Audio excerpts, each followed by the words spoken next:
Dipali madam, କଣ ଆପଣଙ୍କ ବାପାଙ୍କର ମୃତ୍ୟୁ ଘଟଣା ଏବେ ମନେ ପଡିଲା?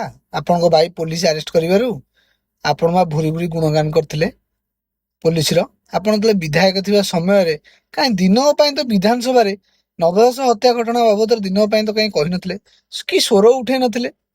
ବାଇ ଇଲେକ୍ସନ ହେଲା, ଆପଣ ସେଠି ଜିତିକିରି ଆସିଲେ, ଲୋକମାନେ କିଛି ଆଶା କଲେ କି ଦୀପାଳି ମ୍ୟାଡାମ ଜିତିକିରି ଆସିଲେ କିଛି ନହେଲେ ତ ନବ ହତ୍ୟା ମାମଲାର ମାନେ ତଦନ୍ତଟା ହବ, ସିବିଆଇ ତଦନ୍ତ ହବ, ସେ ଗୃହରେ ଦାବି କରିବେ, କିଛି ନହେଲେ ତ ତଦନ୍ତ ହେଇକିରି ସତ ସାମ୍ନାକୁ ଆସିବ। ଏବେ କହିଲେ ଲାଭ କଣ ଯେ ପୋଲିସ ଡିପାର୍ଟମେଣ୍ଟ ଧରି ମୋ ବାପାକୁ ହତ୍ୟା କରାଗଲା?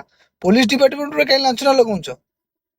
ଯଦି ତମର ଦମ ଥିଲା, ସସାର ଥିଲା, ତମେ ଯେତେବେଳେ ବିଧାୟକ ଥିଲ ସେ ଟାଇମରେ କିଛି କରିପାରିଥାନ୍ତ, କିନ୍ତୁ ବିଧାୟକ ଥିଲା ଟାଇମରେ তুমি କିଛି କଲନି, ଚୁପ ହେଇ ରହିଲ। ତମର ପଦବୀ ଆଶା, ତମେ ପଦବୀ ଲୋଭୀ, କିନ୍ତୁ ତମ ବାପାଙ୍କୁ ମୋ ହତ୍ୟାକାରୀ କିଏ ତମେ ଏ ପନ୍ଦରା ଜାଣିପାରିଲନି?